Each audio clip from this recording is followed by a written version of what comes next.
আসসালামু আলাইকুম। পিএসপি বাংলা টিউটোরিয়ালে স্বাগত জানাচ্ছি। আমি মেহরাব হোসেন। আজকে আমরা যে টপিকসটা নিয়ে আলোচনা করব সেটা হচ্ছে স্টেটমেন্ট। এখন সাধারণত স্টেটমেন্ট বলতে কি বোঝায়? স্টেটমেন্টটা হচ্ছে এরকম যে আমি একটা কন্ডিশন দিব, কন্ডিশনটা যদি সত্য হয় তাহলে এক ধরনের কাজ হবে, যদি মিথ্যা হয় তাহলে আরেক ধরনের কাজ হবে। বাট কাজটা একবারই হবে। যে ধরেন আপনি একটা কন্ডিশন দিয়েছেন, কন্ডিশনটা যদি সত্য হয়েছে বাট ওই কাজটা করার পরে আবার অটোমেটিক কাজ করতেছে, এইরকম হলে স্টেটমেন্ট হবে না। আসলে স্টেটমেন্টটা হবে যে আপনি একটা কন্ডিশন দিয়েছেন, কন্ডিশনটা যদি সত্য হয় কাজটা হবে, বাট ওই কাজটা হয়ে ওখানে স্টপ থাকবে, এরপরে আর ওই কন্ডিশনটা কোনো ধরনের কাজ করবে না। এটাই হচ্ছে স্টেটমেন্ট। এখন স্টেটমেন্টের ভিতর কয়েকটা আছে, দেখেন যে if statement, if else statement, আর একটা আছে if else if else statement, আর একটা আছে সুইচ স্টেটমেন্ট। এখন আমরা ফার্স্টে ইফ স্টেটমেন্টটা নিয়ে কাজ করব। আর আজকে টিউটোরিয়ালে জাস্ট এটাই থাকবে যে if statement.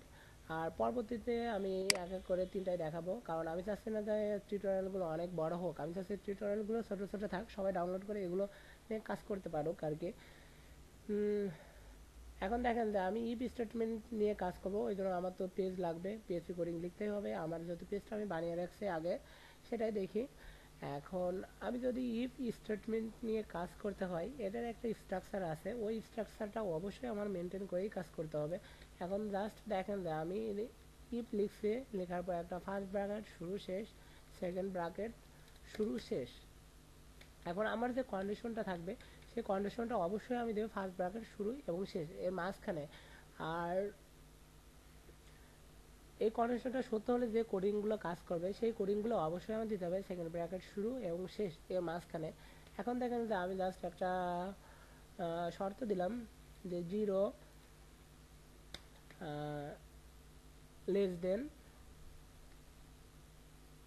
<1।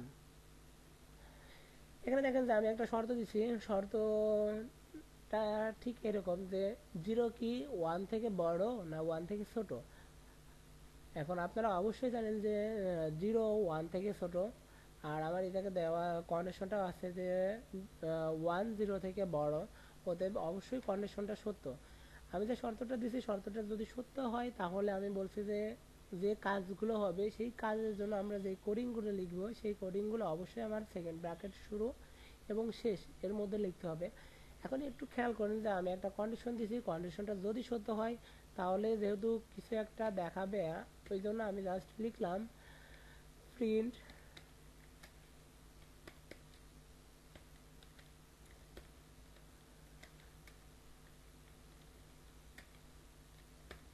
Have a nice day. এখন আমি জাস্ট একটা কন্ডিশন দিছি যে কন্ডিশনটা যদি সত্য হয় তাহলে ব্রাউজারে দেখাবে হ্যাভ এ নাইস ডে, আর যদি কন্ডিশনটা মিথ্যা হয় তাহলে কোনো কিছুই দেখাবে না।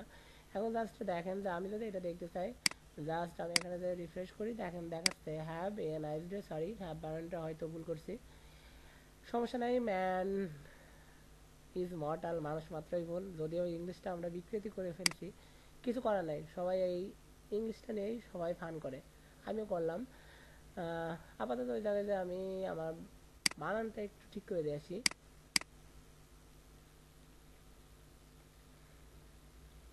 হ্যাভ, এবার আশা করি ঠিকই আসবে। দেখেন হ্যাভ এ নাইস ডে। এখন এই কোডিংটা একটু খেয়াল করেন, এটা একটু বুঝতে পারলে একদমই ইজি ব্যাপার যে আপনি ইফ স্টেটমেন্টটা ইউজ করতেছেন, ইফ স্টেটমেন্টের ফার্স্ট ব্র্যাকেট শুরু শেষ এর মাঝে একটা কন্ডিশন দিচ্ছেন, কন্ডিশনটা যদি সত্য হয় তাহলে সেকেন্ড ব্র্যাকেট শুরু শেষ এর মাঝে যে কোডিংগুলো আপনি দেবেন ওই কোডিংগুলো কাজ করবে। বাট যদি আপনি যে কন্ডিশনটা দিচ্ছেন কন্ডিশনটা যদি মিথ্যা হয় তাহলে কিন্তু আপনি কোনো কিছুই দেখতে পারবেন না। এখন দেখেন যে আমি তো এই জায়গায় কন্ডিশন দিচ্ছি, কন্ডিশনটা ট্রু, ওই জন্য আপনি দেখতে পাচ্ছেন না। আমি কন্ডিশনটা একটু চেঞ্জ করে দিই। দেখেন আমি এই জায়গায় একটা কন্ডিশন দিচ্ছি যে 0 1 থেকে বড়। আসলে কি এটা ঠিক? আপনারাই বলেন যে 0 কি 1 থেকে বড় না 0 থেকে 1 বড়? অবশ্যই 0 থেকে 1 বড়। সেক্ষেত্রে আমি এই জায়গায় বলতেছি যে 0 1 থেকে বড়, অবশ্যই এই কথাটা মিথ্যা। আর আমি একটু আগে বলছি যে আমি যদি ইফ কন্ডিশন ইউজ করি তাহলে আমার কন্ডিশনটা মিথ্যা হলে সেকেন্ড ব্র্যাকেট শুরু শেষ এর মাঝে আমি যেটাই লিখি না কেন কোনো কিছুই আমরা দেখতে পারবো না বা কোডিংগুলো কাজ করবে না। এখন দেখেন আমি কন্ডিশনটা মিথ্যা দিচ্ছি, আমি এটা সেভ করি, সেভ করার পরে জাস্ট রিফ্রেশ করি। দেখেন ব্রাউজারে কোনো কিছুই দেখতে পারতেছি না, তার মানে আমি যে কথাগুলো বলছি কিছুটা হলেও রাইট। আপাতত ইফ কন্ডিশন, ইফ স্টেটমেন্টটা আসলে খুব বেশি কঠিন না, এটা একদম ইজি ব্যাপার যদি আপনি একটু চেষ্টা করেন, মানে একটু বোঝার চেষ্টা করলেই হবে। বাট